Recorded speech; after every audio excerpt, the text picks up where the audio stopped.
모든 것은 훈련 도중 발생한 폭발 사고 때문이었다. 당시 소영은 팀원들과 함께 폐쇄된 건물 내부 소탕 훈련을 하고 있었다. 작전은 순조롭게 진행되는 듯 보였다. 소영이 마지막 방에 진입하는 순간 거대한 폭발음과 함께 그녀의 몸은 공중으로 튕겨져 나갔다. 그 뒤로 찾아온 것은 지독한 침묵과 암흑뿐이었다. 눈을 뜨고 싶었지만 눈꺼풀은 천근만근이었다. 그녀는 필사적으로 감각을 되살리려 애썼지만 아무것도 느껴지지 않았다. 병원에서 깨어났을 때 의사는 망막이 손상되어 영구적으로 시력을 잃었다고 말했다. 소영의 삶은 한순간에 산산조각 났다. 조국의 영웅으로 불리던 그녀는 이제 앞도 보지 못하는 무력한 존재가 되어버렸다.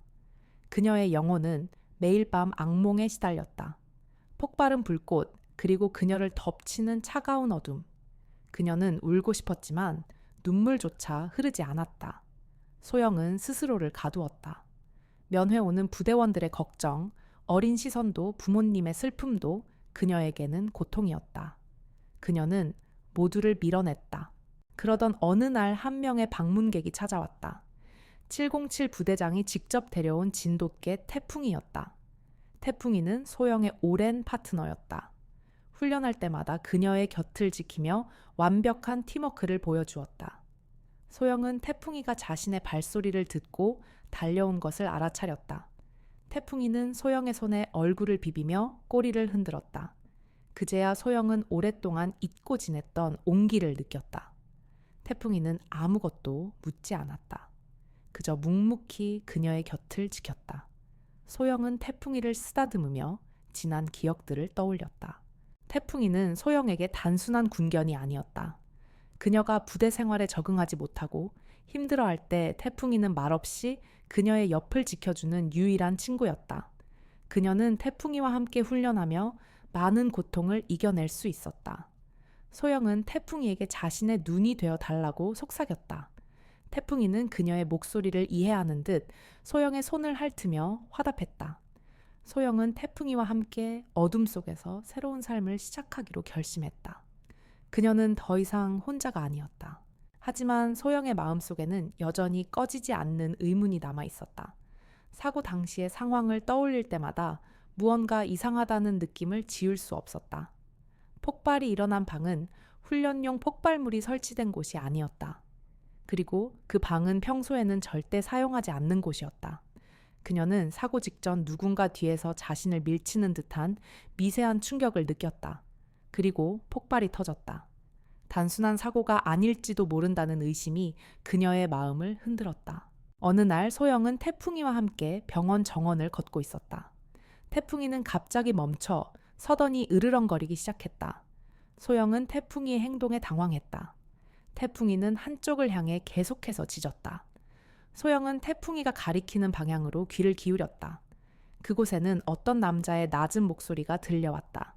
남자는 누군가와 통화하고 있었다. 깔끔하게 처리했어. 이제 아무도 진실을 알 수 없을 거야. 소영은 그 목소리가 나측다는 느낌을 받았다. 소영은 온몸에 소름이 돋는 것을 느꼈다. 그 목소리는 그녀의 부대원 중 한 명인 박준호 상사였다. 그녀는 그를 믿었다. 하지만 그의 목소리에서 느껴지는 냉혹함은 소영의 마음을 차갑게 식혔다. 소영은 조용히 태풍이를 진정시키며 그들의 대화를 더 들어보려고 했다. 하지만 박준호 상사는 전화를 끊고 빠르게 자리를 떠났다. 소영은 직감했다. 그녀의 사고는 단순한 우연이 아니었다. 누군가 그녀를 죽이려 했다. 그 순간 소영은 복수를 다짐했다. 그녀는 더 이상 무력한 피해자가 아니었다. 그녀는 다시 일어서기로 결심했다. 비록 시력을 잃었지만 그녀에게는 아직 태풍이가 있었다. 그리고 그녀의 몸에는 707 특수부대원으로서의 강인한 정신과 뛰어난 감각이 남아 있었다. 그녀는 태풍이와 함께 자신의 두 눈이 되어줄 새로운 능력을 연마하기 시작했다. 그녀는 소리를 듣고 냄새를 맡고 촉각으로 세상을 이해하는 법을 배우기 시작했다. 그녀의 내면은 복수심으로 불타오르기 시작했다. 그 불꽃은 그녀의 어둠을 밝혀주는 유일한 빛이었다. 소영은 복도 한 구석에서 태풍이의 목줄을 꼭 쥐고 서 있었다. 그녀의 귀는 주위의 모든 소리를 포착하기 위해 곤두서 있었다. 박준호 상사의 목소리는 더 이상 들리지 않았다. 그가 사라진 뒤에도 그의 목소리가 남긴 차가운 공포는 여전히 소영의 곁을 맴돌고 있었다. 그녀는 태풍이의 털을 쓰다듬으며 스스로에게 되뇌었다. 단순한 사고가 아니었어. 누군가 나를 노렸어. 이 잔혹한 진실은 그녀를 나락으로 떨어뜨리려는 무거운 짐이 아닌 오히려 그녀를 다시 일어서게 하는 거대한 분노가 되었다. 소영은 병실로 돌아와 문을 굳게 잠갔다. 그녀는 더 이상 자신을 무력한 환자로 여기지 않았다. 그녀는 707 특수부대 하사관 윤소영이었다. 그녀의 훈련은 이미 시작되었다. 소영은 눈을 감은 채 자신의 몸이 기억하는 모든 감각을 깨우려 노력했다. 주변의 소리 공기의 흐름, 미세한 진동까지도 그녀에게는 중요한 정보였다. 그녀는 침대에서 일어나 병실 안을 걸어 다니기 시작했다. 첫 번째는 한 걸음 한 걸음이 불안하고 조심스러웠다. 하지만 곧 그녀의 발걸음은 자신감을 되찾았고 병실의 구조를 머릿속으로 그려내기 시작했다. 태풍이는 소영의 곁을 맴돌며 그녀의 움직임을 살폈다. 소영이 장애물에 부딪힐 뻔할 때마다 태풍이는 부드럽게 그녀의 다리를 건드려 방향을 알려주었다. 그들의 호흡은 완벽했다. 소영은 태풍이의 미세한 움직임과 숨소리로도 그의 의도를 파악할 수 있었다. 그녀의 눈이 되어준 태풍이와의 교감은 그녀의 감각을 더욱 날카롭게 만들었다. 며칠 후 소영은 부대장이 건네준 한 통의 서류를 받았다. 그 서류는 그녀의 사고 경위와 관련된 보고서였다. 공식적인 결론은 훈련 중 발생한 불의의 사고였다. 하지만 소영은 그 보고서의 내용이 거짓임을 직감했다. 보고서는 폭발의 원인을 훈련용 폭발물의 오작동으로 결론 내리고 있었다. 그러나 소영은 자신이 폭발 당시 훈련용 폭발물이 설치되지 않은 방에 있었다는 것을 정확하게 기억했다. 소영은 분노에 휩싸였다. 그들은 그녀의 사고를 은폐하려 하고 있었다. 소영은 부대장에게 박준호 상사의 행적에 대해 물었다. 부대장은 박 상사가 특별 작전 임무를 위해 북한 국경 지역으로 파견되었다고 말했다. 소영은 심장이 철렁 내려앉는 것을 느꼈다. 그가 자신을 노린 범인이라면 그는 이미 증거를 인멸하고 도주했을 가능성이 높았다. 소영은 박 상사가 왜 자신을 노렸는지, 그리고 그의 배후에는 누가 있는지 알아내야 했다. 그녀는 더 이상 부대의 보호 아래에 있을 수 없었다. 그녀는 스스로 복수를 시작해야 했다. 소영은 태풍이와 함께 병원을 떠나기로 결심했다. 그녀는 부대장에게 조용히 퇴원 수속을 밟아달라고 부탁했다. 소영은 자신의 존재를 숨기고 그림자 속에서 진실을 파헤쳐야 했다. 그녀는 지난 기억들을 더듬으며 사고 당시의 상황을 다시 한번 되짚어 보았다. 폭발이 일어난 방, 그 방에 놓여있던 낡은 상자, 그리고 그녀를 밀쳤던 미세한 충격. 그녀는 그 모든 것이 단순한 우연이 아니었음을 확신했다. 퇴원하는 날 소영은 검은색 모자와 선글라스로 얼굴을 가렸다. 그녀는 태풍이의 목줄을 쥐고 병원 문을 나섰다. 세상은 소리가 너무 많았다. 자동차 소리, 사람들의 말소리, 바람소리. 모든 소리들이 그녀에게는 혼란스럽게 다가왔다. 하지만 그녀는 태풍이의 온기와 발걸음에 의지하며 앞으로 나아갔다.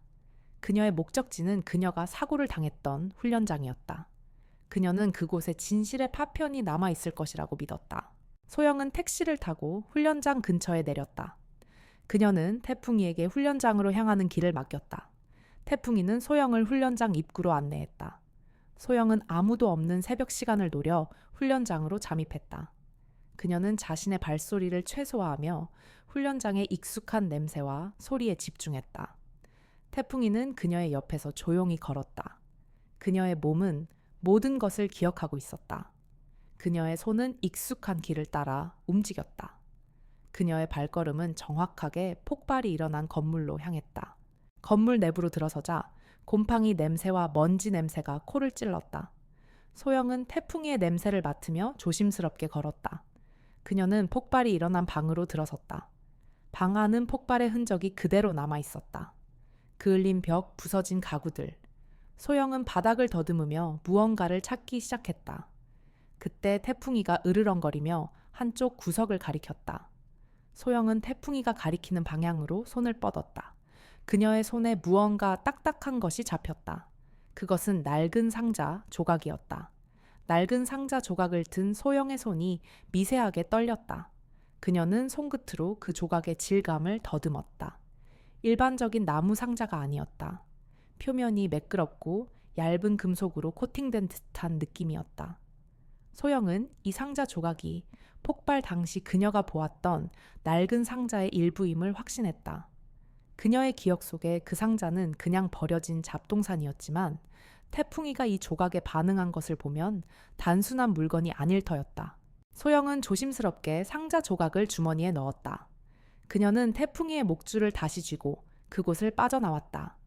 훈련장 밖으로 나온 소영은 태풍이를 조용히 쓰다듬으며 말했다.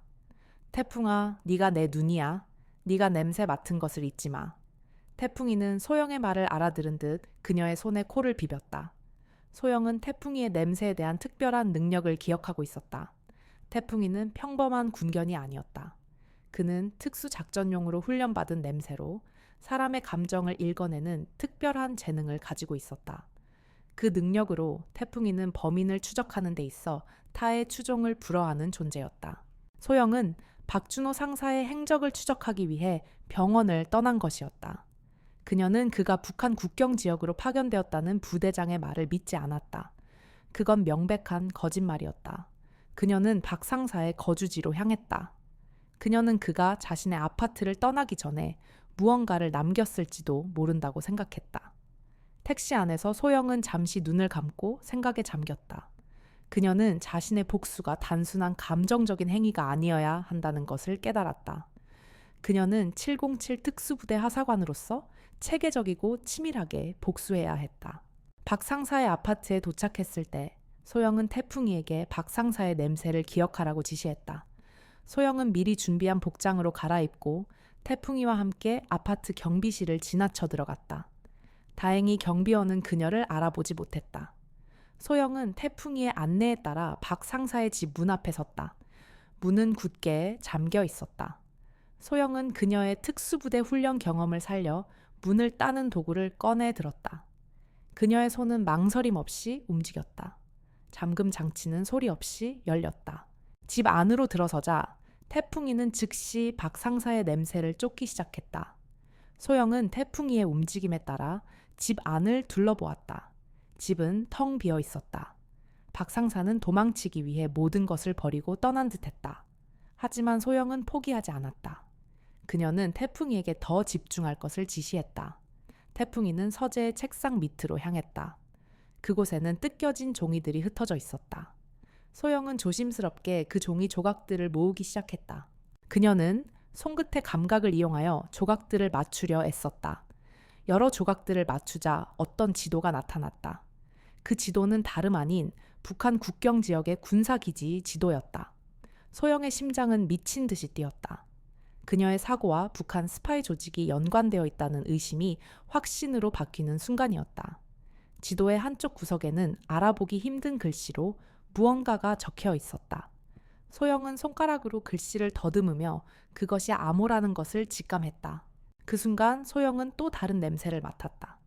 그것은 태풍이가 맡았던 폭발이 일어났던 상자의 냄새와 비슷했다. 소영은 태풍이에게 냄새의 근원지를 찾으라고 지시했다. 태풍이는 서재의 책장 뒤로 향했다. 소영은 책장을 밀어내자 그 뒤에 숨겨진 비밀 공간을 발견했다. 그곳에는 낡은 가방이 놓여 있었다. 소영은 가방을 열었다. 가방 안에는 소량의 폭발물과 함께 북한의 군사 기밀 서류가 들어 있었다. 소영은 모든 것을 이해했다. 박준호는 단순한 배신자가 아니었다. 그는 북한의 스파이였다. 소영의 사고는 그가 북한으로 도주하기 위해 꾸민 치밀한 계획의 일부였다. 소영은 그의 죄를 세상에 알리고 그를 추적하여 정의의 심판을 받게 해야 했다. 그녀는 더 이상 망설이지 않았다. 그녀의 분노는 이제 복수를 넘어 조국을 지키는 사명으로 변했다. 그녀는 가방을 챙겨 들고 태풍이와 함께 조용히 그곳을 떠났다. 그녀의 새로운 싸움이 시작되었다. 박준호 상사의 아파트를 빠져나온 소영의 발걸음은 멈추지 않았다. 그녀는 이제 단순한 피해자가 아니었다. 그녀는 진실을 파헤치는 사냥꾼이었다. 가방 안의 서류들은 그녀의 의심을 확신으로 바꾸어 놓았다. 소영은 태풍이에게 다시 한번 집중했다. 태풍이의 후각은 그녀의 가장 강력한 무기였다. 그녀는 가방에 남아있는 박 상사의 냄새를 태풍이에게 맡게 했다.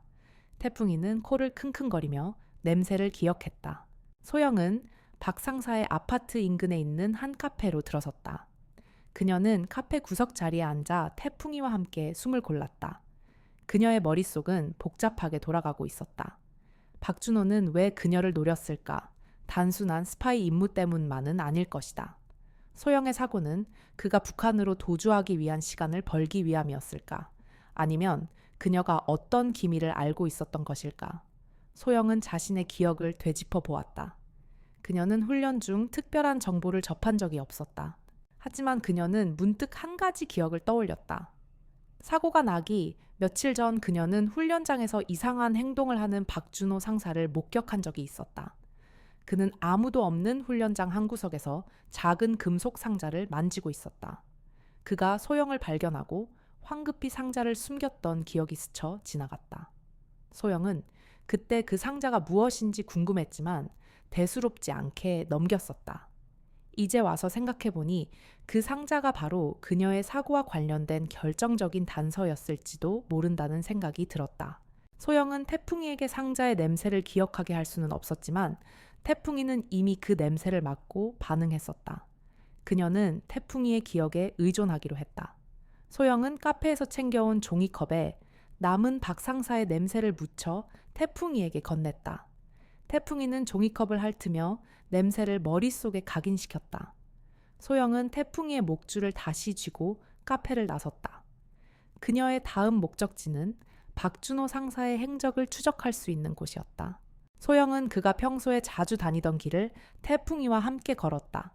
태풍이는 냄새를 쫓으며 거침없이 나아갔다. 소영은 태풍이의 움직임에 따라 발걸음을 옮겼다. 그녀의 발걸음은 점점 더 빨라졌다. 태풍이는 어느덧 기차역으로 향하고 있었다. 기차역은 수많은 사람들과 소음으로 가득했다. 소영은 태풍이의 안내를 받으며 인파 속으로 들어섰다. 그녀는 태풍이의 미세한 움직임과 숨소리의 모든 감각을 집중했다.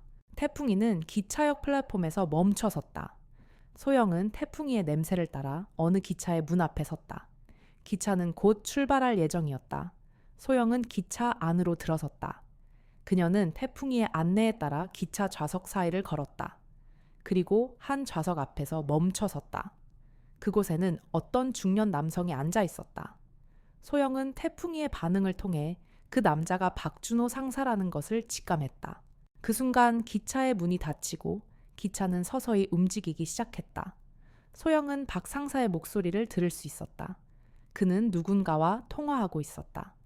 기차는 곧 출발한다. 모든 계획은 순조롭게 진행되고 있다. 소영의 심장은 쿵쾅거렸다. 그녀는 그가 북한으로 도주하려 한다는 것을 확신했다. 소영은 그를 놓칠 수 없었다. 그녀는 조용히 태풍이를 진정시키며 박 상사에게 다가섰다. 그녀는 자신의 복수를 시작할 준비가 되어 있었다. 기차는 어둠 속을 가르며 달리고 있었다. 소영은 태풍이와 함께 박 상사 뒤에 선 채 숨을 죽였다. 그녀의 심장은 폭발 직전의 시한폭탄처럼 요동쳤지만 그녀의 표정은 차분했다. 소영은 태풍이의 목줄을 더욱 단단히 쥐었다. 태풍이는 소영의 긴장감을 눈치챈 듯 조용히 그녀의 곁을 지켰다. 박 상사는 여전히 전화 통화 중이었다. 소영은 그의 목소리에서 느껴지는 차가운 자신감과 오만함을 들으며 분노를 사겼다. 그는 자신의 계획이 완벽하다고 믿는 듯했다. 소영은 박 상사의 통화 내용을 귀에 깊게 들었다. 모든 준비는 끝났다. 놈들이 눈치채기 전에 국경을 넘을 거다. 그리고 윤소영은 영원히 침묵하게 될 거다. 박 상사의 말은 소영의 귓가에 비수처럼 박혔다. 그는 소영의 사고가 단순한 우연이 아니었음을 다시 한번 확인시켜 주었다. 소영은 더 이상 망설일 수 없었다. 그녀는 복수를 시작해야 했다. 소영은 기차가 다음 역에 정차하기 직전 태풍이에게 조용히 명령했다. 태풍아, 놈을 잡아. 태풍이는 소영의 명령에 따라 낮게 으르렁거리며 박 상사에게 다가섰다. 태풍이의 움직임은 빠르고 정확했다. 박 상사는 태풍이의 기척을 느끼고 뒤를 돌아보려 했지만 이미 늦었다. 태풍이는 박 상사의 발목을 물고 늘어졌다. 박 상사는 비명을 지르며 넘어졌다. 기차 안의 승객들은 갑작스러운 상황에 놀라 소리를 질렀다. 소영은 그 혼란을 틈타 박 상사에게 다가섰다. 박 상사님, 어디 가십니까? 소영의 목소리는 차분했지만 그 속에는 차가운 분노가 담겨 있었다. 박 상사는 소영의 목소리를 듣고 경악했다. 윤소영, 네가 어떻게 여기에? 박 상사의 얼굴에는 공포와 혼란이 교차했다. 소영은 박 상사의 얼굴을 향해 총을 겨눴다. 물론 총은 공포탄이 장전된 모형총이었다. 하지만 박 상사는 소영의 행동에 겁을 먹었다. 이게 무슨 짓이야? 당장 그만두지 못해. 박 상사는 소리를 질렀지만 소영은 눈 하나 깜짝하지 않았다. 소영은 박 상사의 귀에 대고 속삭였다. 박 상사님, 저는 눈이 없지만 당신의 모든 것을 봅니다. 당신이 저지른 짓을 모두 알고 있습니다. 박 상사는 소영의 말에 온몸이 얼어붙었다. 그는 소영이 어떻게 진실을 알게 되었는지 이해할 수 없었다. 그때 기차가 다음 역에 멈춰 섰다. 소영은 태풍이를 진정시키고 박 상사에게 일어설 것을 지시했다. 박 상사는 공포에 질린 채 소영의 지시에 따랐다. 소영은 그를 기차 밖으로 끌어냈다. 기차역 플랫폼은 한밤중의 침묵 속에 잠겨 있었다. 소영은 박 상사를 플랫폼 끝으로 몰고 갔다. 말씀해 주십시오. 당신이 저를 왜 죽이려 했습니까? 당신의 배후에는 누가 있습니까? 소영은 차가운 목소리로 물었다. 박 상사는 입을 굳게 다물었다. 소영은 그의 침묵을 깨기 위해 태풍이를 이용했다. 태풍아, 이 사람의 냄새를 기억해. 그리고 이 사람과 관련된 모든 냄새를 찾아내. 태풍이는 박 상사의 몸을 킁킁거리며 냄새를 맡았다. 박 상사는 태풍이의 행동에 공포에 질려 떨었다. 그 순간 박 상사는 소영의 옆구리에 숨겨진 폭발물을 발견했다. 그것은 그가 그녀를 죽이려 했던 폭발물과 같은 종류였다. 박 상사는 자신이 속았음을 깨달았다. 소영은 그를 함정에 빠뜨린 것이었다. 소영은 박 상사의 얼굴에 미소를 지었다. 이제 당신의 죄를 고백하십시오. 그렇지 않으면 당신이 저에게 하려 했던 짓을 제가 당신에게 해드리겠습니다. 소영은 박 상사를 차가운 시선으로 응시했다.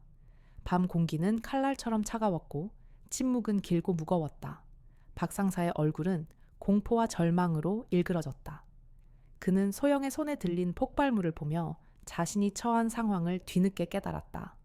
그는 더 이상 이성적인 판단을 내릴 수 없었다. 네가 나를 함정에 빠뜨렸어. 박 상사는 소리를 질렀지만 그의 목소리는 이미 힘을 잃고 있었다. 소영은 그의 절규를 묵묵히 들었다. 말씀하세요. 당신이 저지른 모든 죄를. 소영은 다시 한번 차분한 목소리로 말했다. 박 상사는 더 이상 버티지 못하고 무릎을 꿇었다. 그의 입에서 모든 진실이 쏟아져 나오기 시작했다. 그는 북한의 스파이 조직에 포섭되어 있었다. 그의 임무는 남한의 군사 기밀을 빼내는 것이었다. 하지만 그는 더 큰 야심을 가지고 있었다. 그는 남한과 북한의 관계를 흔들어 놓고 자신의 권력을 강화하려 했다. 소영은 그의 계획에 방해가 되는 존재였다. 소영은 뛰어난 능력을 가진 특수부대원이었고 그의 비밀을 우연히 알게 될 가능성이 높았다. 그래서 그는 소영을 제거하기로 마음먹었다. 박 상사는 소영의 훈련을 돕는 척하며 그녀의 사고를 치밀하게 계획했다. 그는 그녀가 폭발물 설치가 금지된 방에 들어가도록 유도했다. 그리고 그녀가 방에 들어서는 순간 그는 원격으로 폭탄을 터뜨렸다. 박 상사는 소영이 죽었을 것이라고 생각했다. 하지만 그녀는 기적적으로 살아남았다. 그는 그녀가 실명하여 아무것도 할 수 없을 것이라고 생각했지만 소영은 그의 기대를 뛰어넘었다. 그녀는 태풍이와 함께 어둠 속에서 진실을 찾아 나섰다. 소영은 박 상사의 이야기를 들으며 분노와 배신감에 몸을 떨었다. 그녀가 그토록 믿었던 동료가 그녀의 생명을 앗아가려 했다는 사실은 그녀를 더욱 고통스럽게 만들었다. 소영은 눈물을 흘리지 않았다. 그녀의 눈물은 이미 말라버렸다. 그녀의 마음속에는 오직 복수만이 남아 있었다. 당신이 저에게 하려 했던 짓을 제가 당신에게 돌려드리겠습니다. 소영은 차가운 목소리로 말했다. 그녀는 박 상사를 결박하고 그의 입을 막았다. 소영은 태풍이와 함께 인적이 드문 곳으로 향했다. 그곳은 한적한 공사 현장이었다. 소영은 박 상사를 공사 현장 한가운데에 있는 낡은 창고에 가두었다. 그리고 그녀는 박 상사가 가져온 폭발물을 이용해 창고 문을 봉인했다. 이제 당신의 죄를 세상에 알릴 시간입니다. 소영은 차가운 목소리로 말했다. 소영은 박 상사가 가지고 있던 가방을 들고 공사 현장을 빠져나왔다. 그녀는 박 상사가 가져온 서류들을 경찰에 넘기기로 결심했다. 하지만 그 전에 그녀는 박 상사의 배후에 있는 진짜 흑막을 찾아내야 했다. 박 상사는 혼자서 이 모든 것을 계획할 수 없었을 것이다. 그에게는 더 큰 힘을 가진 조력자가 있었을 것이다. 소영은 박 상사가 통화했던 사람의 목소리를 떠올렸다. 그 목소리는 분명 낯설었지만 그녀는 그 목소리의 억양과 발음을 기억하고 있었다. 소영은 경찰에 연락하기 전에 박 상사의 휴대전화를 확인했다. 휴대전화에는 마지막 통화 기록이 남아 있었다. 소영은 태풍이에게 그 번호의 주인이 누구인지 찾아내라고 지시했다. 태풍이는 휴대전화의 냄새를 맡고 그 냄새를 기억했다. 소영은 태풍이의 후각에 의존하여 새로운 복수의 여정을 시작했다. 그녀는 이제 박 상사를 넘어 그의 배후에 있는 거대한 조직과 맞서 싸워야 했다. 박 상사의 전화기에서 마지막 통화 기록을 찾아낸 소영은 태풍이에게 그 냄새를 맡게 했다. 태풍이는 익숙한 듯 냄새를 기억했고 소영은 그에게 의지하며 새로운 추적을 시작했다. 그녀는 박 상사의 아파트로 다시 돌아왔다. 박 상사가 그곳을 마지막 은신처로 삼았을 것이라 생각했기 때문이다. 그녀는 태풍이와 함께 아파트 주변을 맴돌며 그의 냄새와 비슷한 냄새를 찾았다. 태풍이는 이내 아파트 근처에 있는 오래된 고시원으로 소영을 안내했다. 소영은 고시원 입구에 들어서자 익숙한 냄새를 맡았다. 그것은 그녀의 부대원이었던 김민우 중사의 냄새였다. 소영은 심장이 철렁 내려앉는 것을 느꼈다. 김민우 중사는 소영을 아끼고 따르던 후배였다. 그가 박 상사와 연관되어 있다는 사실은 소영에게 충격과 배신감을 안겨주었다. 소영은 조용히 태풍이에게 김 중사의 냄새를 맡게 했다. 태풍이는 김 중사가 머물고 있는 방 앞에서 멈춰섰다. 소영은 조심스럽게 문을 열었다. 방 안은 텅 비어 있었다. 김 중사는 이미 떠난 뒤였다. 하지만 방 안에는 그가 남긴 흔적들이 있었다. 소영은 태풍이의 안내에 따라 방 안을 둘러보았다. 책상 위에는 박 상사와 김 중사가 함께 찍은 사진이 놓여 있었다. 사진 속의 두 사람은 어색한 미소를 짓고 있었다. 소영은 그 사진에서 묘한 위화감을 느꼈다. 그들의 관계는 단순한 선후배 관계가 아닌 듯 보였다. 소영은 사진을 들고 방 안을 더 둘러보았다. 옷장 안에는 군복이 가지런히 걸려 있었다. 소영은 군복의 냄새를 맡고 김 중사가 아직 군인 신분을 유지하고 있다는 것을 알 수 있었다. 소영은 김 중사가 왜 박 상사와 함께 스파이 조직에 가담하게 되었는지 궁금했다. 그녀는 김 중사의 개인 서류를 찾기 시작했다. 책상 서랍 안에는 김 중사의 입대 서류와 함께 그의 가족에 대한 정보가 담긴 서류가 들어 있었다. 소영은 서류를 더듬으며 김 중사의 비극적인 과거를 알게 되었다. 그의 부모님은 오래전 불의의 사고로 돌아가셨다. 그 사고는 재벌가 회장의 음주운전으로 인한 것이었다. 하지만 재벌가 회장은 막강한 권력으로 사고를 은폐했고 김 중사의 부모님은 억울하게 죽음을 맞이했다. 김 중사는 복수심에 불탔지만 아무것도 할 수 없었다. 그때 박 상사가 그에게 접근했다. 박 상사는 김 중사에게 복수를 도와주겠다고 약속했고 김 중사는 그의 제안을 받아들였다. 소영은 김 중사의 비극적인 과거에 연민을 느꼈다. 하지만 그녀는 그의 행동이 용서받을 수 없다는 것을 알고 있었다. 그는 복수를 위해 조국을 배신했고 소영의 생명을 위협했다. 소영은 김 중사를 찾아내야 했다. 그녀는 그를 심판하고 진실을 밝혀내야 했다. 소영은 김 중사가 남긴 단서를 찾기 시작했다. 침대 밑에는 김 중사의 수첩이 숨겨져 있었다. 소영은 수첩을 더듬으며 김 중사가 남긴 메모들을 읽어 내려갔다. 수첩에는 박 상사가 그에게 지시한 내용들과 함께 그들의 다음 계획이 적혀 있었다. 그들의 다음 목표는 남한의 군사 기밀을 북한에 넘기고 북한으로 망명하는 것이었다. 그들은 북한과의 접선 장소와 시간이 적힌 지도를 남겨놓았다. 소영은 지도를 보고 그들의 계획이 얼마나 치밀하게 진행되었는지 알 수 있었다. 그녀는 지도를 들고 태풍이와 함께 고시원을 빠져나왔다. 그녀의 새로운 사명이 시작되었다. 김민우 중사의 수첩에 남겨진 지도는 소영에게 새로운 길을 열어주었다. 그녀는 지도를 손끝으로 더듬으며 그들의 접선 장소를 머릿속에 그렸다. 그곳은 북한과 가까운 최전방 지역에 버려진 등대였다. 소영은 그곳에서 박 상사와 김 중사, 그리고 그들의 배후에 있는 거대한 조직을 모두 잡아낼 수 있을 것이라고 확신했다. 그녀는 더 이상 혼자가 아니었다. 태풍이가 그녀의 눈이자 가장 믿음직한 파트너였다. 소영은 태풍이와 함께 택시를 타고 최전방 지역으로 향했다. 그녀는 도중에 옷가게에 들러 평범한 등산객 복장으로 갈아입었다. 군인 신분을 숨기고 평범한 시민으로 위장해야 했다. 그녀는 태풍이에게도 등산용 조끼를 입혔다. 소영은 더 이상 숨지 않았다. 그녀는 이제 사냥을 시작할 준비가 되어 있었다. 등대에 도착했을 때 밤은 이미 깊어져 있었다. 바다 바람은 차가웠고 파도 소리는 거칠었다. 소영은 태풍이와 함께 등대 주변을 조심스럽게 살폈다. 태풍이는 조용히 냄새를 맡으며 소영을 안내했다. 등대 주변에는 여러 명의 발자국이 남아 있었다. 소영은 발자국의 냄새를 통해 그들이 박 상사, 김 중사, 그리고 다른 몇 명의 낯선 사람이라는 것을 알 수 있었다. 소영은 태풍이에게 지시했다. 태풍아, 놈들의 냄새를 기억해. 그리고 다른 낯선 냄새를 맡아. 태풍이는 소영의 지시에 따라 발자국을 따라가며 냄새를 맡았다. 태풍이는 이내 등대 옆에 있는 작은 오두막으로 소영을 안내했다. 소영은 조심스럽게 오두막 문을 열었다. 오두막 안은 텅 비어 있었다. 하지만 바닥에는 낯선 냄새가 강하게 남아 있었다. 소영은 그 냄새가 폭발이 일어났던 낡은 상자의 냄새와 비슷하다는 것을 직감했다.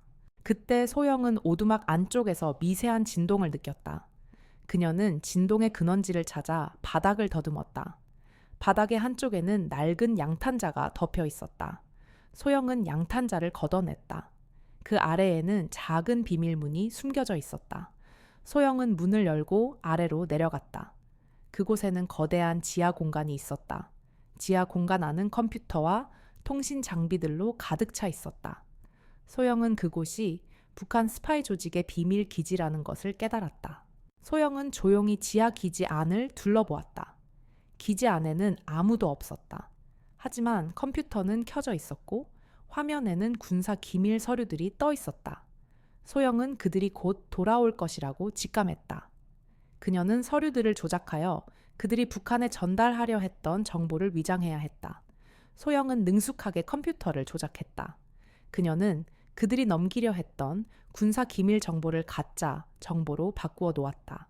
소영은 작업을 마친 뒤 태풍이와 함께 지하 기지를 빠져나왔다. 그녀는 그들이 돌아오기 전에 숨어 있어야 했다. 소영은 등대 위로 올라갔다. 등대 위는 사방을 조망할 수 있는 최적의 장소였다. 소영은 태풍이와 함께 숨어 그들이 돌아오기를 기다렸다. 한밤중의 어둠 속에서 그녀의 심장은 긴장감으로 가득 찼다. 그녀의 복수는 이제 시작되었다. 그녀는 그들이 가짜 정보를 넘기고 북한으로 도주하려 하는 순간을 기다렸다. 소영은 태풍이와 함께 등대 꼭대기에서 숨죽이고 있었다. 밤바람이 창문 틈으로 스며들어 차가운 기운을 더했지만 그녀는 미동도 하지 않았다. 소영의 귀는 아래쪽에서 들려오는 모든 소리에 집중하고 있었다. 바다의 파도 소리, 풀벌레 소리, 그리고 마침내 그녀가 기다리던 발소리가 들려왔다. 여러 명의 발소리가 등대 주변을 맴돌았다. 소영은 그들의 냄새를 맡고 박 상사와 김 중사, 그리고 낯선 두 명의 남자라는 것을 직감했다. 그들은 오두막으로 향했다. 소영은 그들이 지하 기지로 들어가는 소리를 들었다. 소영은 태풍이에게 조용히 속삭였다. 태풍아, 우리는 이제 내려가야 해. 태풍이는 소영의 말을 이해한 듯 조용히 그녀의 곁을 따랐다. 소영은 등대 내부의 나선형 계단을 조심스럽게 내려갔다. 그녀의 발걸음은 소리 없이 조용했다. 그녀의 몸은 어둠 속에서도 완벽하게 움직였다. 그녀는 707 특수부대 하사관으로서의 모든 훈련을 되살리고 있었다. 소영은 오두막 문 앞에서 멈춰 섰다. 그녀는 문 아래 틈으로 새어나오는 빛을 통해 그들의 움직임을 파악하려 애썼다. 그들은 지하 기지 안에서 분주하게 움직이고 있었다. 소영은 그들이 가짜 정보를 북한에 넘기기 위해 준비하고 있다는 것을 알 수 있었다. 소영은 그들의 통신 내용을 가로채서 조작할 계획이었다. 그녀는 박 상사의 아파트에서 가져온 통신 장비를 준비했다. 소영은 문을 조금 열고 통신 장비를 기지 안으로 던져 넣었다. 통신 장비는 조용히 기지 안의 통신망에 연결되었다. 소영은 통신 장비를 조작하여 그들의 통신 내용을 가로챘다. 그들의 통신 내용은 암호로 되어 있었다. 소영은 707 특수부대에서 배운 암호 해독 기술을 이용해 암호를 해독했다. 암호는 그들의 최종 계획을 담고 있었다. 그들은 가짜 정보를 넘긴 후 보트를 타고 북한으로 도주할 예정이었다. 소영은 그들이 도주하기 전에 그들을 모두 잡아야 했다. 그때 소영은 기지 안에서 들려오는 낯선 목소리를 들었다. 그 목소리는 박 상사와 김 중사를 향해 소리치고 있었다. 너희들이 넘긴 정보가 가짜라면 우리는 여기서 끝이다. 낯선 목소리의 주인은 그들의 배후에 있는 흑막이었다.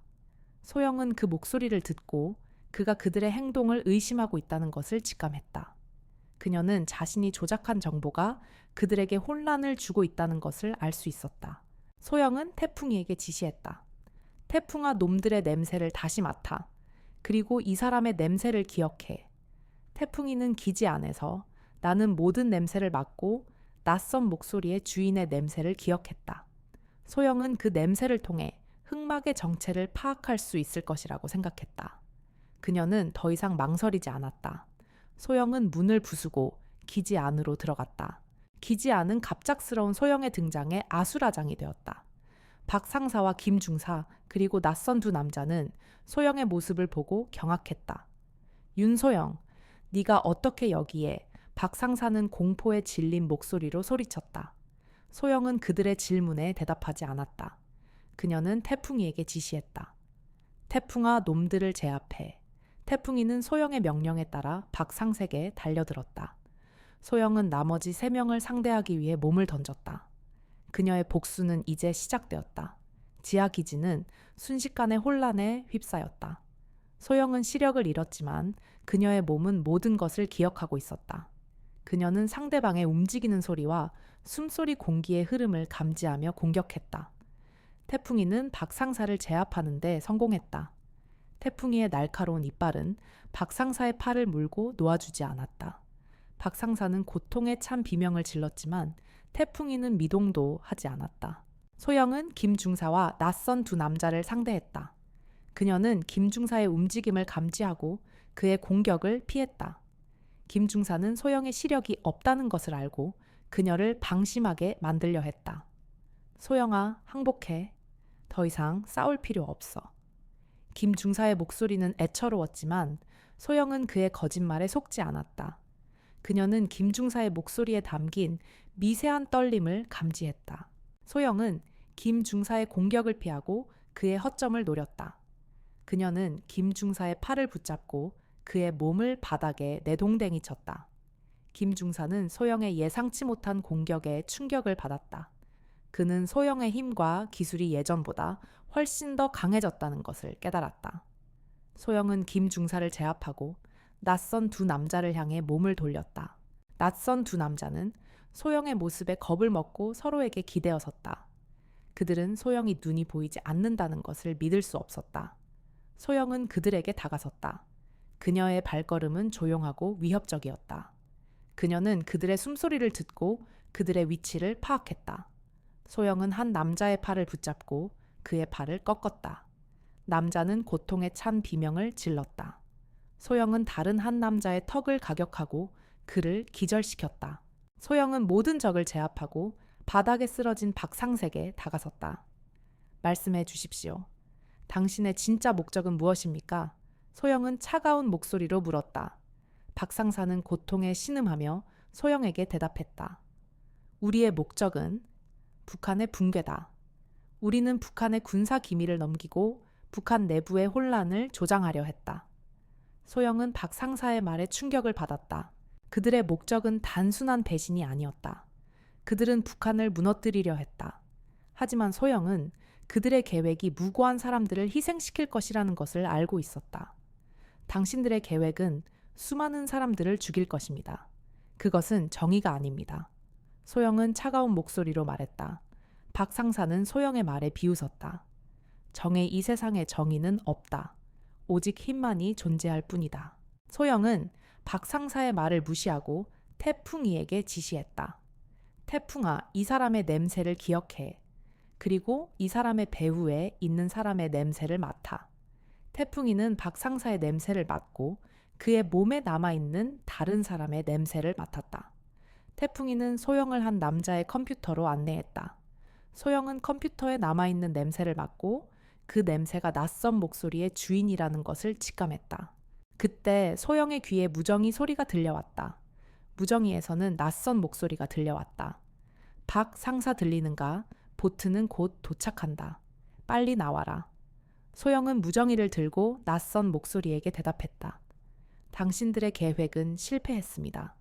박 상사는 체포되었습니다. 무정이에서는 침묵이 흘렀다. 소영은 그가 흑막의 정체를 알아내기 위해 그를 유인해야 한다고 생각했다. 무정이 너머의 침묵은 몇 초간 이어졌다. 소영은 숨죽여 상대방의 반응을 기다렸다. 마침내 차갑고 분노에 가득 찬 목소리가 들려왔다. 내 놈은 누구냐? 윤소영은 죽었어야 할 존재다. 소영은 그 목소리에 담긴 강렬한 적개심을 느꼈다. 그녀는 자신의 사고가 단순한 음모가 아니었음을 다시 한번 깨달았다. 그녀의 존재 자체가 그들에게는 위협이었다. 저는 윤소영입니다. 살아 있습니다. 그리고 당신이 저지른 모든 죄를 세상에 알릴 것입니다. 소영은 담담하게 말했다. 무정이 너머의 목소리는 소영의 말에 비웃음을 터뜨렸다. 하, 시력도 잃은 주제에 감히 내 놈이 우리를 막을 수 있을 것 같으냐? 소영은 그 비웃음에 분노를 느꼈지만 감정을 드러내지 않았다. 그녀는 침착하게 다음 수를 생각했다.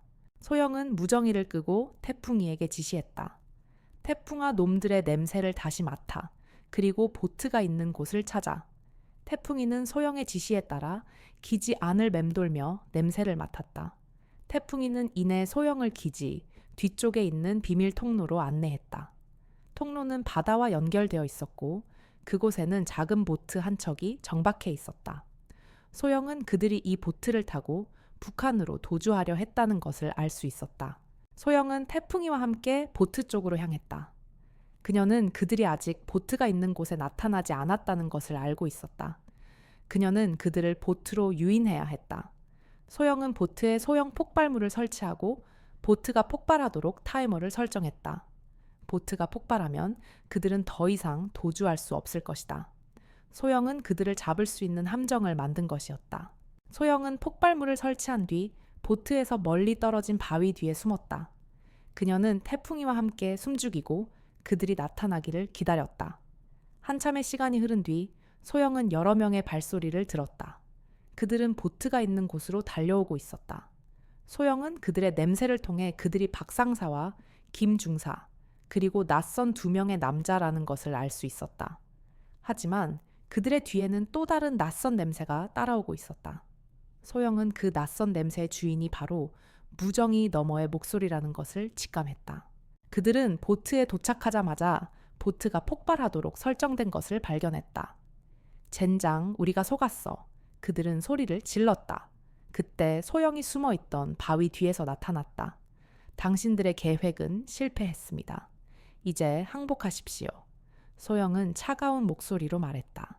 그들은 소영의 모습에 경악했다. 내 놈이 감히? 그들은 소영에게 달려들었다. 하지만 그들의 공격은 소영에게 통하지 않았다. 소영은 그들의 움직임을 소리와 진동으로 감지하고 모든 공격을 피했다. 그녀는 그들의 허점을 노려 방역했다. 그녀의 몸놀림은 날렵했고 공격은 정확했다. 그녀는 그들을 모두 제압하는 데 성공했다. 소영은 그들을 결박하고 경찰에 신고했다. 경찰은 곧 현장에 도착했고 그들을 모두 체포했다. 소영은 박 상사와 김 중사를 보며 말했다. 당신들은 조국을 배신했습니다. 당신들의 죄는 결코 용서받지 못할 것입니다. 소영의 목소리는 차분했지만 그 속에는 분노와 슬픔이 담겨 있었다. 박 상사는 소영의 말에 고개를 떨구었다. 김 중사는 소영을 보며 눈물을 흘렸다. 미안하다. 소영아. 소영은 김 중사의 눈물을 외면했다. 그녀의 마음속에는 더 이상 그들에 대한 연민이 남아있지 않았다. 그녀는 정의를 위해 싸웠고 승리했다. 경찰차의 사이렌 소리가 밤바다에 울려 퍼졌다. 소영은 체포된 박 상사와 김 중사 그리고 그들의 공범들이 경찰차에 실려가는 모습을 지켜보았다. 그녀의 마음속에는 복수심 대신 텅 빈 허무함이 밀려왔다. 그녀는 자신의 시력을 앗아간 자들을 잡았지만 잃어버린 시력과 과거의 영광은 돌아오지 않았다. 그녀는 이제 더 이상 707 특수부대 하사관 윤소영이 아니었다. 그녀는 그저 한 명의 시각장애인이었다. 그녀의 곁에는 태풍이가 조용히 앉아 있었다. 태풍이는 소영의 손에 얼굴을 비비며 위로했다. 소영은 태풍이의 따뜻한 온기를 느끼며 자신의 삶이 완전히 끝난 것이 아니라는 것을 깨달았다. 그녀에게는 태풍이가 있었다. 그리고 그녀는 태풍이와 함께 새로운 삶을 시작해야 했다. 소영은 태풍이를 꼭 껴안았다. 태풍아, 고마워. 네가 없었으면 난 여기까지 오지 못했을 거야. 태풍이는 소영의 말을 이해한 듯 꼬리를 흔들었다. 며칠 후 소영은 군병원에서 퇴원 수속을 밟았다. 그녀는 더 이상 병원에 머물 필요가 없었다. 그녀는 부대장에게 박 상사와 김 중사가 가져온 서류들을 제출했다. 부대장은 소영의 이야기에 충격을 받았다. 그는 소영의 용기와 헌신에 감사하며 그녀의 명예를 회복시켜 주겠다고 약속했다. 부대장은 소영의 사고가 단순한 훈련 사고가 아닌 북한 스파이 조직의 음모였다는 것을 공식적으로 발표했다. 소영은 영웅이 되었다. 하지만 소영은 영웅이 되는 것을 원치 않았다. 그녀는 조용히 새로운 삶을 살고 싶었다. 소영은 부대장에게 자신의 명예를 회복시켜 준 것에 대해 감사했지만 더 이상 군인으로 돌아갈 수 없다고 말했다. 그녀는 자신의 삶을 다시 시작하고 싶었다. 그녀는 태풍이와 함께 서울을 떠나 한적한 시골 마을로 이사하기로 결심했다. 소영은 시골 마을에 작은 집을 얻었다. 집 주변에는 푸른 숲과 맑은 강이 있었다. 소영은 태풍이와 함께 매일 아침 산책을 했다. 그녀는 태풍이의 안내에 따라 숲길을 걸었다. 숲의 냄새, 새소리, 바람소리는 그녀에게 평온함을 가져다 주었다. 그녀는 더 이상 어둠 속에 갇혀 있지 않았다.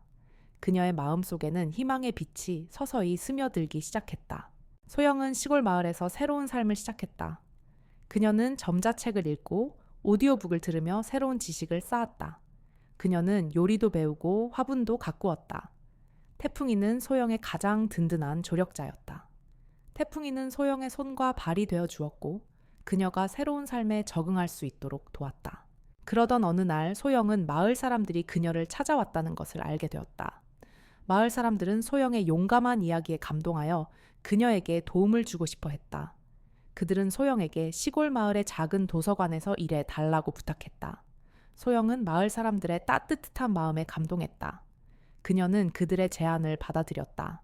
그녀는 도서관에서 아이들에게 책을 읽어주며 그들에게 희망과 용기를 심어주기로 결심했다. 소영은 더 이상 과거의 아픔에 갇혀 있지 않았다. 그녀는 새로운 삶을 시작했고 새로운 희망을 찾았다. 그녀의 곁에는 태풍이가 있었다. 그리고 그녀는 태풍이와 함께 더 큰 목표를 향해 나아가기로 결심했다. 그녀의 이야기는 이제 끝이 아닌 새로운 시작을 알리고 있었다. 소영의 삶은 시골 마을의 작은 도서관에서 새로운 의미를 찾았다. 그녀는 매일 아침 태풍이와 함께 도서관으로 향했다. 도서관에 들어서면 아이들의 밝은 웃음소리가 그녀를 반겼다. 소영은 아이들의 목소리를 듣고 그들의 표정을 상상했다. 그녀는 아이들에게 책을 읽어주며 그녀가 잃어버린 시력 대신 얻게 된 새로운 능력을 사용했다. 그녀는 책의 내용을 마음으로 읽고 아이들에게 이야기해 주었다. 아이들은 소영의 이야기에 귀 기울이며 그녀를 존경했다. 소영은 더 이상 과거의 아픔에 갇혀 있지 않았다. 그녀는 자신의 삶을 사랑하게 되었다. 태풍이는 소영의 가장 든든한 조력자였다. 태풍이는 소영의 손과 발이 되어 주었고 그녀가 새로운 삶에 적응할 수 있도록 도왔다. 소영은 태풍이와 함께 숲길을 걷고 강가에 앉아 바람 소리를 들었다. 그녀는 태풍이의 온기를 느끼며 세상의 아름다움을 다시 한번 느꼈다. 그러던 어느 날 소영은 도서관에서 한 통의 편지를 받았다. 편지는 익명으로 보내졌지만 소영은 편지의 냄새를 통해 그 편지가 군인에게서 왔다는 것을 직감했다. 편지에는 소영의 이야기에 감동했다는 내용과 함께 그녀의 용기와 희생에 감사하다는 내용이 담겨 있었다. 편지에는 소영이 북한 스파이 조직을 잡아낸 덕분에 조국이 더 큰 위험에서 벗어날 수 있었다는 내용도 담겨 있었다. 소영은 편지를 읽으며 그녀의 희생이 헛되지 않았다는 것을 깨달았다. 그녀의 복수는 그녀의 삶을 망친 것이 아니라 오히려 그녀를 더 큰 영웅으로 만들었다. 소영은 편지를 읽고 새로운 희망을 품게 되었다. 그녀는 자신의 삶을 다른 사람들에게 도움을 주는데 사용하기로 결심했다. 그녀는 태풍이와 함께 장애인들을 돕는 봉사활동을 시작했다. 그녀는 자신의 경험을 바탕으로 시각장애인들에게 희망과 용기를 심어주었다. 그녀는 그들에게 시력을 잃었지만 세상의 아름다움을 느낄 수 있는 새로운 방법을 가르쳐 주었다.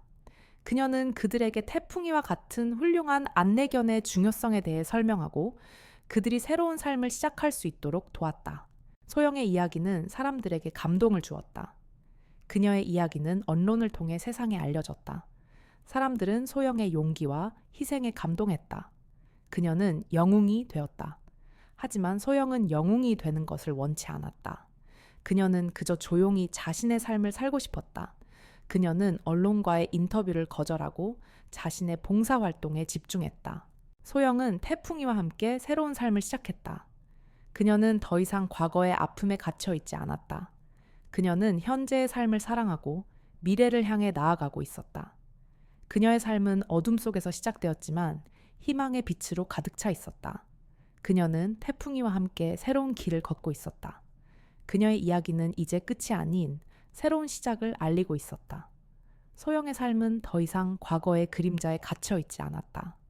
그녀는 매일 아침 태풍이와 함께 걷는 숲길에서 새로운 영감을 얻었고 도서관에서 아이들과 함께하는 시간 속에서 새로운 삶의 의미를 발견했다. 그녀는 시력을 잃었지만 세상의 아름다움은 그녀에게 더 깊은 감각으로 다가왔다.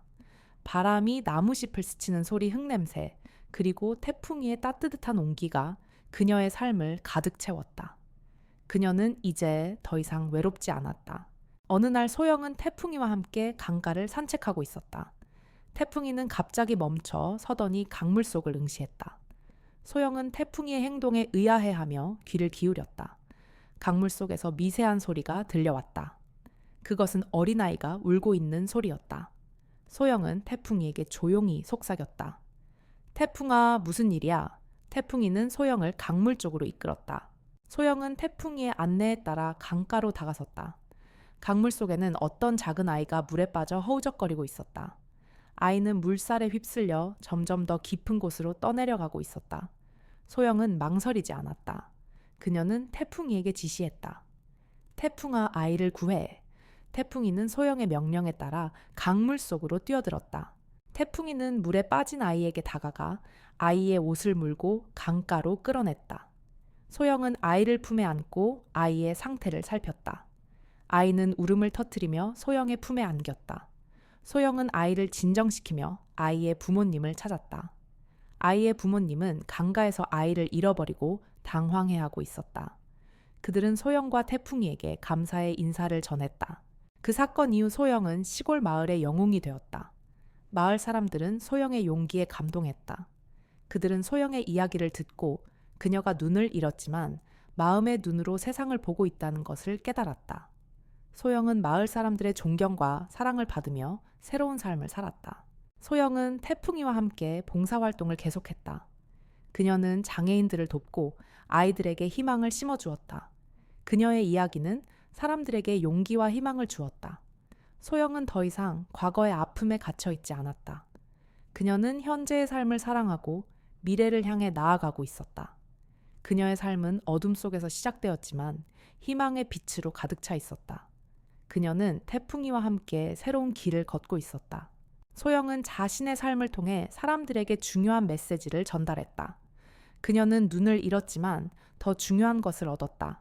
그녀는 마음의 눈으로 세상을 보는 법을 배웠다. 그녀는 자신의 아픔을 극복하고 다른 사람들에게 희망을 주었다. 그녀의 이야기는 이제 끝이 아닌 새로운 시작을 알리고 있었다. 그녀는 진정한 영웅이었다. 소영의 삶은 조용한 시골 마을에서 평화롭게 흘러갔다. 그녀는 더 이상 과거의 영웅이나 비극적인 피해자로 불리지 않았다.